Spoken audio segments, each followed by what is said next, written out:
এরকম ভাবে দেখ কত দেখা ভালো লাগছে যখন প্যান্টটা এসে নিচে আসে।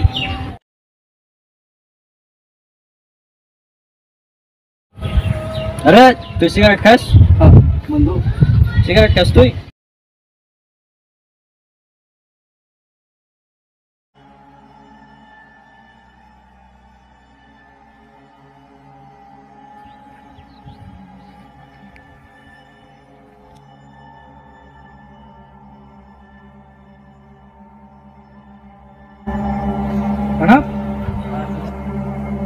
আসসালামু আলাইকুম বন্ধু, কেমন আছো?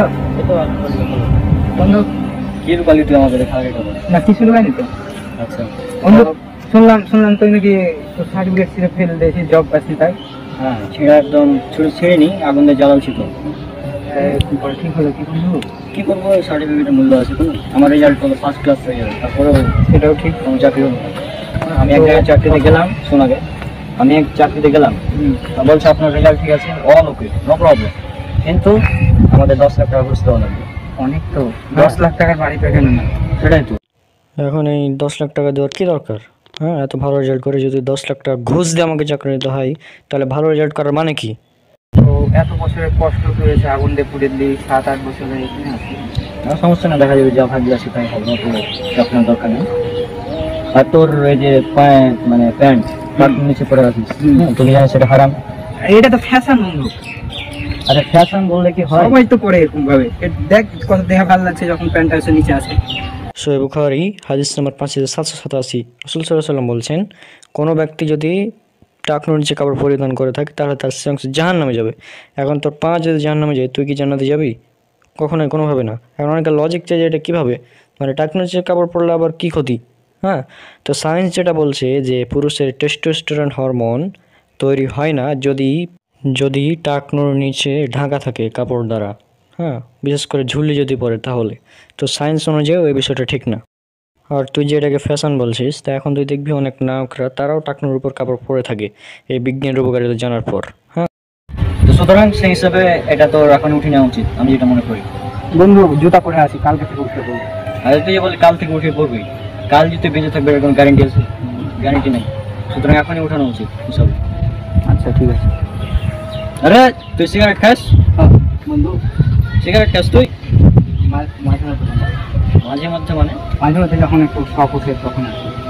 আচ্ছা, একটা বিস্কিটের প্যাকেট যদি লেখা থাকে যে এই বিস্কিটটি খেলে আপনার ক্যান্সার হবে, আপনি মারা যাবেন, বা আপনার স্বাস্থ্যের ক্ষতি হবে, তাহলে কি সে বিস্কুটটা খাবে? আর কোনো ডেট ওভার বিস্কিট, ডেট নাই বিস্কিটের, ওটা খাবে তুই? না। তো যেখানে একটা ডেট ওভার বিস্কিটই খাবি না, সেখানে সিগারেটের প্যাকেটে লেখা থাকে যে ধূমপান মৃত্যুর কারণ, স্বাস্থ্যের জন্য ক্ষতিকর, হ্যাঁ এটার জন্য ক্যান্সার হয়, মৃত্যুর কারণ, এগুলো লেখা থাকে, তারপরেও মানুষ সিগারেট খায়। বন্ধু অনেক মানুষ তো সারা জীবন সিগারেট খেয়েও বেঁচে আছে, অনেক মানুষ তো বলে যে সে সিগারেট খাওয়া হারাম না। আচ্ছা, যারা বলে সিগারেট খাওয়া হারাম না, তারা নিজেরাই সিগারেটের সঙ্গে জড়িত। সিগারেট না, সিগারেট, জর্দা, গুল, তামাক, অনেক হুজুর তো আছে যারা বলে। হুজুররাও এর সঙ্গে জড়িত, কিছু বলার নাই। হ্যাঁ, এখন যে হুজুর নিজে খায় সে তো আর বলবে না এটা হারাম, ঠিক না? হারাম কিভাবে হয়? আমি তো শুনেছি হারাম না, মাত্র। আচ্ছা, হারাম কীভাবে হয়? দলিল সুনান ইবনে মাজাহ হাদিস নম্বর 3388, রাসূল সাল্লাল্লাহু আলাইহি ওয়াসাল্লাম বলছেন, প্রত্যেক নেশাদার দ্রব্য হারাম, অর্থাৎ বিড়ি, সিগারেট, জর্দাগুল সবই হারাম। এখন সিগারেট নেশাদার দ্রব্য কিনা, যারা দেখবি 20-30 বছর ধরে সিগারেট খায় তাদেরকে বলবি যে আঙ্কেল আপনি সিগারেট খাওয়া ছেড়ে দেন, সে ছাড়তে পারবে না। কারণ কি? কারণ তার এই এতদিন ধরে খাওয়ার কারণে নেশা হয়ে গেছে। অর্থাৎ এটা একদম প্রমাণিত যে সিগারেট এটা হচ্ছে নেশাদার দ্রব্য। এই জন্য মানে যারা অনেক দিন ধরে নেশা করে তা ছাড়তে পারে না। তবে অনেকে বিষয়টা মানতে চায় না যে সিগারেট আবার কী এমন ক্ষতি করে। তো এই শুধু গুগল একবার সার্চ করবি যে প্রতি বছর ধূমপানের ফলে কত মানুষ মারা যায়। আমি দেখেছিলাম 80 লক্ষ, অর্থাৎ 8 মিলিয়ন মানুষ মারা যায় প্রতি বছর ধূমপানের কারণে। আর এই ধূমপান করা স্বাস্থ্যের পক্ষে এতটাই ক্ষতিকর যে এটা এত ক্যান্সারের কারণ লেখাই থাকে। তারপরেও এই ধূমপান করার ফলে শুধু নিজের ক্ষতি এমন না, পরিবেশের ক্ষতি হয়। তারপর তুমি যদি আশেপাশে যারা থাকে তাদের পাশে যদি সিগারেট খাও তাদেরও ক্ষতি হয়। আর ওই রিপোর্টে আরও দেখেছিলাম যে প্রতি বছর প্রায় 8 মিলিয়ন মানুষ তো মারা যায় সরাসরি ধূমপানের কারণে, কিন্তু ধূমপানের ফলে প্রভাবিত হয়ে, অর্থাৎ মানে যারা ধূমপান করে না কিন্তু ধূমপায়ীদের আশেপাশে থাকে, এই জন্য তারাও এর দ্বারা মানে অ্যাট্রাক্ট হয়ে যায়। ফলে তারাও মারা যায়। এরকম মানুষের সংখ্যা প্রতি বছর প্রায় 1.2 মিলিয়ন। তাহলে চিন্তা কর কী অবস্থা, ধূমপান কতটা ক্ষতিকর। হ্যাঁ, এটা একদম স্বাস্থ্যের জন্য ক্ষতিকর, ইসলামে হারাম, মানে জাস্ট অনেক বড় একটা ক্ষতিকারক জিনিস। আর কোরআন হাদিসে তো মানে বিড়ি সিগারেটের নাম ধরে বলা থাকবে না যে এগুলো হারাম। বরং বর্তমানে নেশাদার দ্রব্যের পরিমাণই এত যে এগুলোর নাম লিখতেই অনেক বড় একটা বই হয়ে যাবে। রাসূল সাল্লাল্লাহু আলাইহি ওয়াসাল্লাম এমন একটা কথা বলেছেন যে প্রত্যেক নেশাদার দ্রব্য হারাম, এটাতেই একদম ওয়াল ওকে। তার মানে সিগারেট একদম হারাম। একদম হারাম বন্ধু। আচ্ছা বন্ধু, খাবো না। এমনিতে তো আমি নেশা করি না, মাঝে মধ্যে খাই। আজকে থেকে এত সামনে কথা দিলাম, খাবো না, এই ফেলে আসলাম। আচ্ছা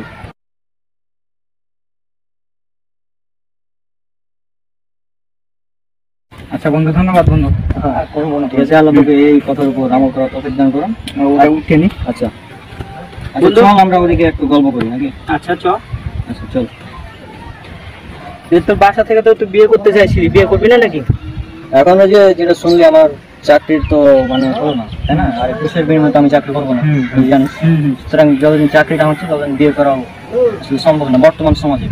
সেটাও ঠিক, বর্তমান সমাজে তো ওই চাকরি না হওয়ার কারণে আমার বিয়ে চলছিল যে মেয়ের সাথে কথা, ওই মেয়ের ফ্যামিলি থেকে আমাকে একদম মানে বলে দিচ্ছে যে আপনার সাথে বিয়ে দেওয়া সম্ভব না। কিন্তু এটা অনেক ব্যাপার, চলো দিকে তুমি গল্প করি। আচ্ছা আচ্ছা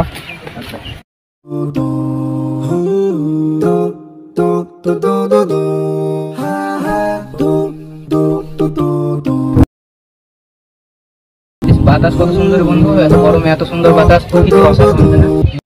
হ্যাঁ, সবই আল্লাহর সৃষ্টি, অসাধারণ সৃষ্টি। আচ্ছা, তোর সাথে একটা বিষয় কথা ছিল, তুই কি নামাজটা নিয়মিত পড়ছিস নাকি? না রে বন্ধু, নিয়মিত পড়া হচ্ছে না, কেন মাঝে মধ্যে মন চাইছে না যেতে। এখন এটা তোমার দায়িত্ব, তুই যেহেতু আমার বন্ধু, বেস্ট ফ্রেন্ড, তাই না? অনেক হাদিসে নামাজের গুরুত্ব সম্পর্কে বলা হয়েছে এবং পবিত্র কোরআন একটা আয়াত আছে, সেটা পবিত্র কোরআনের সূরা মুদাসসির সূরা নম্বর 74 আয়াত 42 এবং 43। আল্লাহ সুবহানাহু ওয়া তাআলা বলছেন, সেদিন অপরাধীদেরকে জিজ্ঞেস করা হবে যে কিসে তোমাদেরকে জাহান্নামে নিক্ষেপ করলো?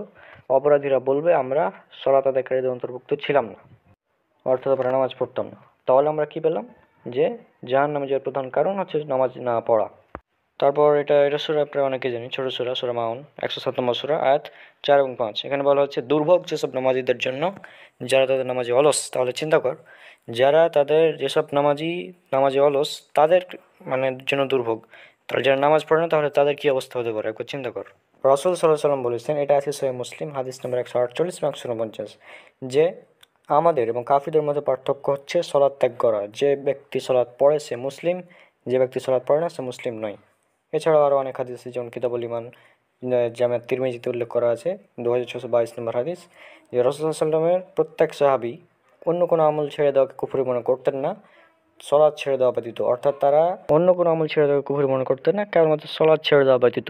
অর্থাৎ কেউ যদি না মানে রোজা ছেড়ে দিত সেটা কুফরি না, কেউ যদি হজ ছেড়ে দিত সেটা কুফরি মনে করতেন না, কেবলমাত্র কেউ যদি সলাৎ ছেড়ে দিত তাহলে সেটা তারা কুফরি মনে করতেন না।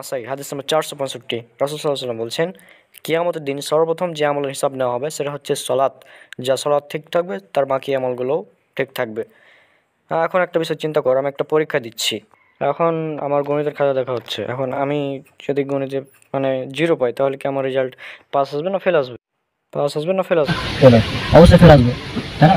আবার এখানে আরেকটা বিষয় চলে আসে, অনেকে বলে যে আমি 4 ওয়াক্ত নামাজ পড়ি, 5 ওয়াক্ত পড়া হয় না। ওটা বলে অনেকে বলে না যে আমি নামাজ পড়ি তো 4 ওয়াক্ত পড়ি, ফজরেরটা পড়তে পারি না। এখন কত হচ্ছে, একটা হচ্ছে ইচ্ছাকৃত ছেড়ে দেওয়া, আর একটা হচ্ছে মানে মানে ভুল মানে ছুটে গেছে আর কি, ঘুমের কারণে বিভিন্ন কারণে। দুটা কারণ। যদি ইচ্ছাকৃত ছাড়া হয় তাদের ক্ষেত্রে বিষয়টা হবে এমন যে আমার 6টা সাবজেক্টের মধ্যে আমি 5টাতে একদম 90+ নাম্বার, 90-এর উপরে, কিন্তু একটা সাবজেক্টে ফেল, রেজাল্ট কি আসবে? রেজাল্ট প্লাস ফেল আসবে। তো সেরকম বিষয়টা হচ্ছে, আমি 5 ওয়াক্ত নামাজ, এখন আমি যদি 4 ওয়াক্ত পড়ি তো এই 4 ওয়াক্তটা কাউন্ট হবে না, আসলে ফেল আসবে রেজাল্টটা হিসাবে। আসলে নামাজের গুরুত্বটা অনেক, আমাদের রাসূল সাল্লাল্লাহু আলাইহি ওয়াসাল্লাম তিনি বলেছেন, হাদিসে অনেক বিষয়গুলো আছে। আর এটা আমার দায়িত্ব ছিল, তোকে জানিয়ে দেওয়া। আর মানে যাই কর, নামাজটা না ছাড়লেই হয়। আসলে নামাজটা তো পড়তে বেশিক্ষণ লাগে না, তাই না? আমাদের ফরজ সালাত হচ্ছে 17 রাকাত, ফজরের 2, আসরের জোহরের 4, আসরের 4, মাগরিবের 3 আর এশার 4। 17 রাকাত হচ্ছে ফরজ, এটি পড়া বাধ্যতামূলক। কারণ কেউ যদি সুন্নাত নাও পড়ে কোনো সমস্যা নেই। অনেকে আবার বলে যে সুন্নাত পড়াই লাগবে বাধ্যতামূলক, এমনটা না, সুন্নাত না পড়লেও সমস্যা নেই। তো সুন্নাত পড়লে অনেক ফজিলত রয়েছে, যেমন সুনান তিরমিজির 415 নম্বর হাদিস, যে কেউ যদি নিয়মিত 12 রাকাত সুন্নাত সালাত আদায় করে তাহলে তার জন্য জান্নাতে একটি ঘর নির্মাণ করা হবে। জান্নাতে একটি ঘর, আমি চিন্তা করেছি জান্নাতের ঘর। আমরা পৃথিবীতে একটা ঘরের জন্য কত পরিশ্রম করি, তাই না, কত ভালো রেজাল্ট, তারপর টাকা পয়সা ইনকাম করি। সেখানে আমি যদি 12 রাকাত সুন্নাত করি তাহলে আমাদের জান্নাতে একটি ঘর নির্মাণ করা হবে। আর জান্নাতের ঘর তো পৃথিবীর মতো অবশ্যই না, এগুলো পরে কি আলাদা। তো আমাদের এগুলো পড়া উচিত, অন্তত ফরজটা পড়া উচিত। হ্যাঁ, আর নামাজ অনেকে একসাথে ধরতে পারবে না, যারা বেনামাজি একসাথে ধরা সম্ভব না। তাকে মানে ছেড়ে ছেড়ে ধরতে হবে আর কি। প্রথমে মনে করবো যে আমি এই মাগরিবের সালাতটা জীবনও ছাড়বো না, যাই হয়ে যায়। প্রথমে মাগরিব ধরলাম, তোরা মাগরিব এসা অন্যান্যগুলো। আমি তো নিজে একসাথে নামাজ পড়তাম না, হ্যাঁ, তো আমি সর্বপ্রথম মাগরিব নামাজটা ধরলাম, তারপর মাগরিব এসা, তারপর ধীরে ধীরে আমি নামাজগুলো ধরেছি। এরপর থেকে আমার নামাজটা আসলে ছুটে না। হ্যাঁ, আর এটা আসলে অভ্যাসের ব্যাপার, যদি অভ্যাস হয়ে যায় তাহলে নামাজ না পড়লে আসলে কেমন লাগবে, যদি অভ্যাসটা হয়ে যায় আর কি। তো এটা খুবই জরুরি, নামাজ আমাদের নিয়মিত পড়তে হবে। আর এখানে আরেকটা বিষয়, আমাদের মধ্যে অনেকে আছে, অনেকেই পাপের সাথে জড়িত বর্তমানে। কোন পাপ? সব ধরনের পাপ। হ্যাঁ, কিন্তু পাপ করা এক জিনিস, প্রকাশ করা একটা বড়। মানে প্রকাশ করা যাবে না। হ্যাঁ, এবং রাসূল সাল্লাল্লাহু আলাইহি ওয়াসাল্লাম বলেছেন, সহিহ বুখারী হাদিস নাম্বার 669 এবং 77, তিনি বলছেন যে আমার প্রত্যেক উম্মতি ক্ষমা পাবে, তবে প্রকাশকারী ব্যতীত, অর্থাৎ যে পাপ প্রকাশ করবে তাকে ব্যতীত প্রত্যেককে ক্ষমা করে দেওয়া হবে। কেন? কারণ আল্লাহ সুবহানাহু ওয়া তাআলা আমার পাপটি গোপন রেখেছেন, কিন্তু আমি বলে দিলাম পরের দিন যে শোনো আমি এই পাপটা করেছি গতকালতে এরকম। এই কারণেই মূলত পাপ ক্ষমা করা হবে না, প্রকাশ করার কারণে।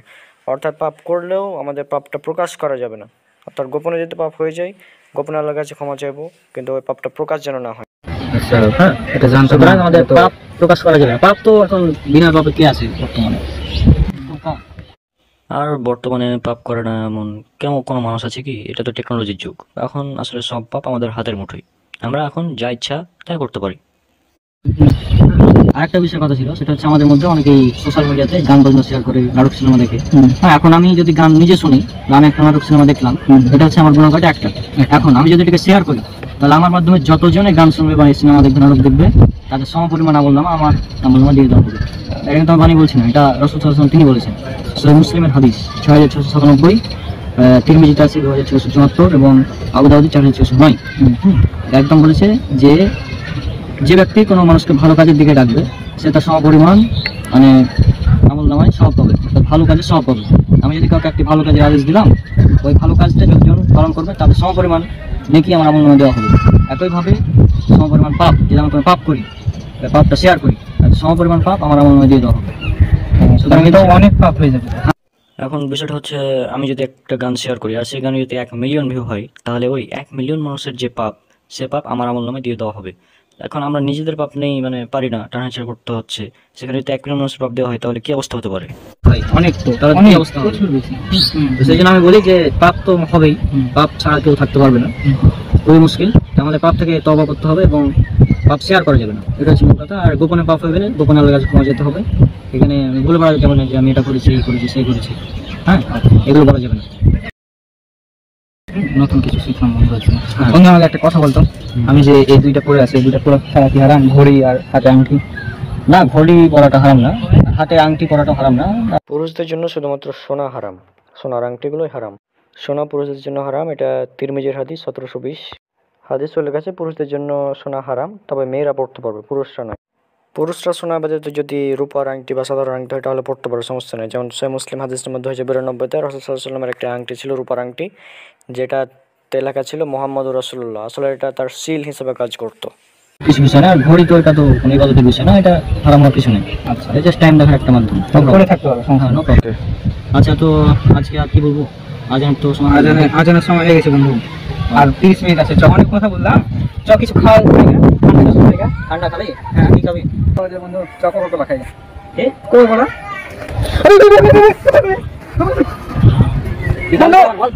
বন্ধু বন্ধু কি খাবি তুই? ওটা কেন বন্ধু? তুই কি খাবি? বাবার বল, নাম বল। কোকা-কোলা।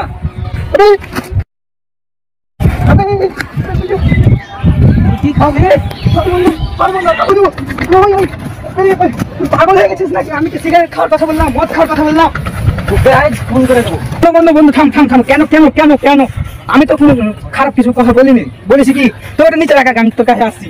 তুই ওটা নিচে রাখ, তুই ওটা নিচে রাখ, আয় থাম। তুই ওটা নিচে রাখ। আয়। হ্যাঁ বন্ধু, কেন আবার আবার ওটার দিকে তাকাচ্ছে? আমি মায়ের সাথে যাই না তো। আচ্ছা ঠিক আছে আমার ছিল আগে শুন বল শুন। তো আমি তো বুঝলাম সিগারেট খাওয়া হারাম, সিগারেট হারাম জিনিস বুঝালে আমাকে সুন্দরভাবে বুঝলাম, কিন্তু কোকা কোলা কি দোষ করলো? কোকা কোলা তো এই পর্যন্ত শুনি কিছু হারাম বলে আমি তো শুনিনি কোনোদিন, তো কোনোদিন হারামও বলেনি।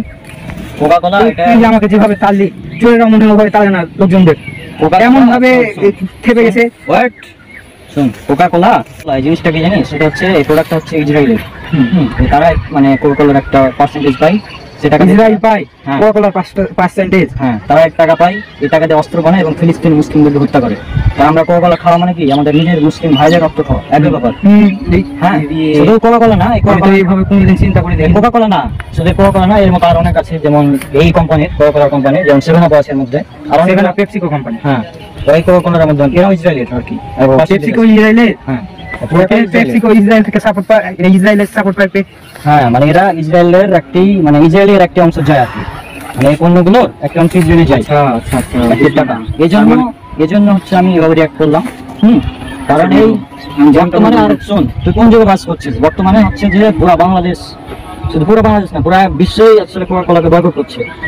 হ্যাঁ, সেখানে তুই কোকা কোলার নাম নিলি, সেখানে আমি কি রিয়াক্ট করবো? মাফ করে দেবো, আমি জানতাম না এই তথ্য সম্পর্কে জানতাম না। আচ্ছা যাই হোক, কোকা কোলা না খেলেও আমরা অন্য কিছু খেতে পারি, যদি কোল্ড ড্রিঙ্কস খাওয়া এমনিতেই স্বাস্থ্যের জন্য ক্ষতিকর। তারপরেও যদি ঈদের সময় এখন খাওয়া যায়, নো প্রবলেম। ও নতুন একটা বেরিয়েছে জানিস, একটা বাংলাদেশি কোম্পানির একটা কোলা বের হয়েছে, চকোটা খাই, বাংলাদেশি কোম্পানি যেহেতু, চকোটা খাই। তুই চালিয়ে আমাকে করে দাও, মনে এত বড় তারা কেন?